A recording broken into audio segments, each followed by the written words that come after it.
The world of hacking is often painted in shades of black and white. Villains lurking in the shadows, exploiting systems for personal gain, and heroes shining a light on vulnerabilities to protect the public. But what happens when a hacker straddles both worlds? Adrian Lamo was one such figure, a man whose name evokes mixed emotions in the tech community. Lamo's story is filled with intrigue, betrayal, and a legacy that is both celebrated and condemned. Known as the homeless hacker for his transient lifestyle, he made headlines for breaking into the systems of some of the world's biggest corporations.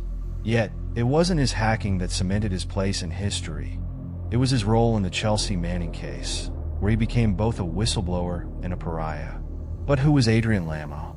And why did his actions spark one of the most heated debates in cybersecurity history?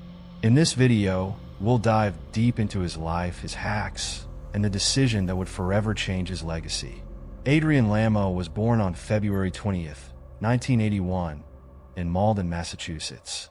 From a young age, he displayed an exceptional talent for understanding and manipulating computer systems.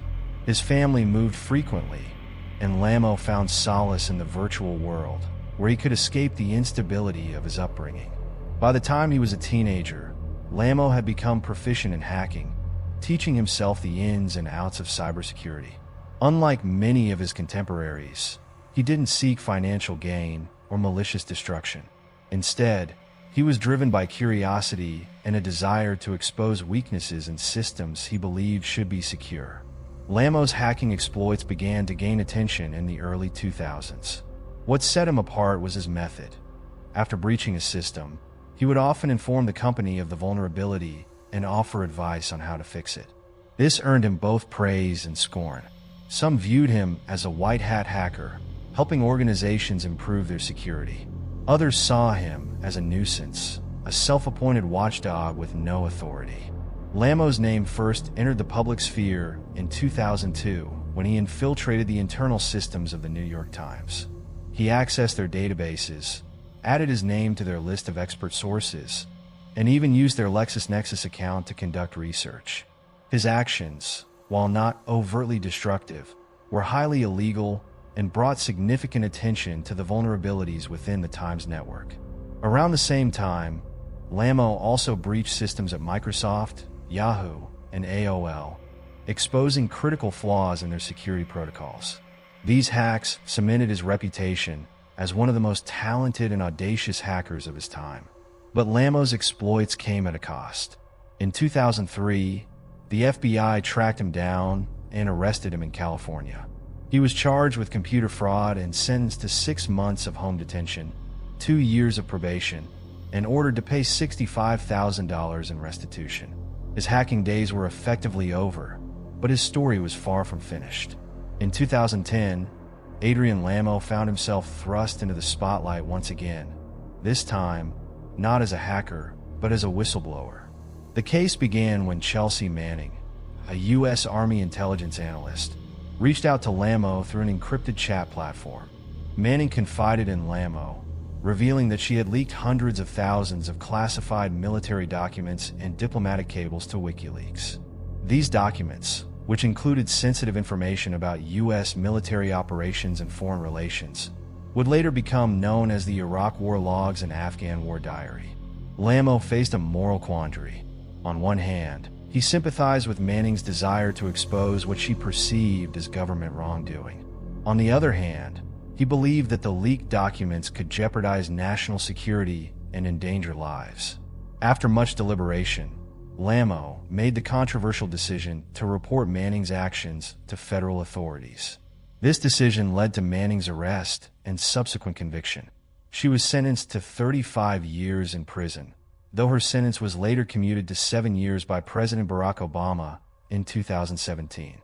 Lamo's decision to turn in Manning made him a polarizing figure. In the eyes of the U.S. government, he was a hero who had helped prevent further leaks of sensitive information. In the eyes of many in the hacking and activist communities, he was a traitor who had betrayed one of his own. Lamo received death threats and was ostracized by former friends and colleagues. He struggled with the weight of his decision, often expressing regret and ambivalence in interviews. "I did what I believed was right," he once said, "but it doesn't make it any easier to live with." The Manning case also highlighted the complex relationship between whistleblowers, the media, and the government. While some praised Lamo for his role in exposing a major security breach, others criticized the harsh treatment of Manning and questioned whether the leaks truly posed a threat to national security. Following the Manning case, Lamo largely retreated from public life. He struggled with mental health issues, including depression and anxiety, and lived a transient lifestyle, often staying in homeless shelters or couch surfing with friends. Despite his isolation, Lamo continued to speak out about cybersecurity and the ethical dilemmas faced by hackers and whistleblowers. He maintained that his actions in the Manning case were driven by a genuine concern for national security, even if they came at a personal cost. On March 14, 2018, Lamo was found dead in Wichita, Kansas, at the age of 37. The cause of death was ruled as complications from undiagnosed diabetes, though the circumstances surrounding his passing remain unclear. His death marked the end of a tumultuous life that left an indelible mark on the worlds of hacking, whistleblowing, and cybersecurity. Adrian Lamo's legacy is as complex as the man himself. To some, he was a gifted hacker who used his talents to improve cybersecurity and protect national interests. To others, he was a cautionary tale of betrayal, a man who turned on a fellow whistleblower in a moment of moral weakness. His story raises important questions about the nature of hacking, the responsibilities of those who uncover sensitive information, and the ethical boundaries of whistleblowing. In an era where data breaches and leaks have become increasingly common, Lamo's life serves as a reminder of the high stakes and difficult choices faced by those who operate in the shadows of the digital world. Adrian Lamo's journey was one of brilliance and contradiction, marked by acts of defiance and moments of profound moral conflict. He navigated a world where the lines between hero and villain, protector and betrayer, were often blurred. His story invites us to reflect on the complexities of justice and the human cost of decisions made in the name of security and truth. Whether you view Lamo as a hero, a traitor, or something in between, one thing is certain. His impact on the fields of hacking and whistleblowing will be studied and debated for years to come. Lamo's actions and his high-profile cases have left a lasting imprint on the field of cybersecurity. His ability to identify vulnerabilities in major systems demonstrated the urgent need for robust cybersecurity measures, especially in high-stakes industries like media, technology, and government. Before Lamo's exploits, many organizations underestimated the importance of securing their networks.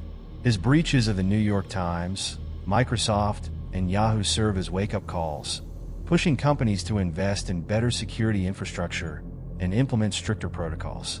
In this way, Lamo's actions inadvertently contributed to advancements in how organizations approach digital security. Lamo's hacking philosophy blurred the line between ethical hacking and illegal intrusion.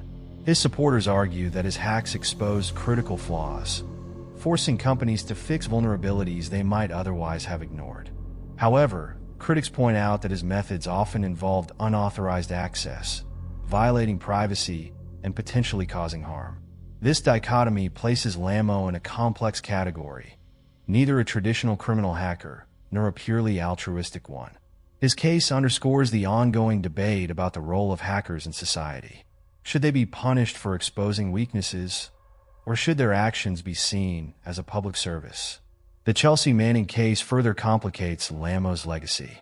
By reporting Manning's leaks, Lamo positioned himself as a guardian of national security. However, this decision drew criticism from those who viewed whistleblowing as an essential tool for holding powerful institutions accountable. The ethical dilemma at the heart of the Manning case resonates today, particularly in discussions surrounding figures like Edward Snowden and Julian Assange.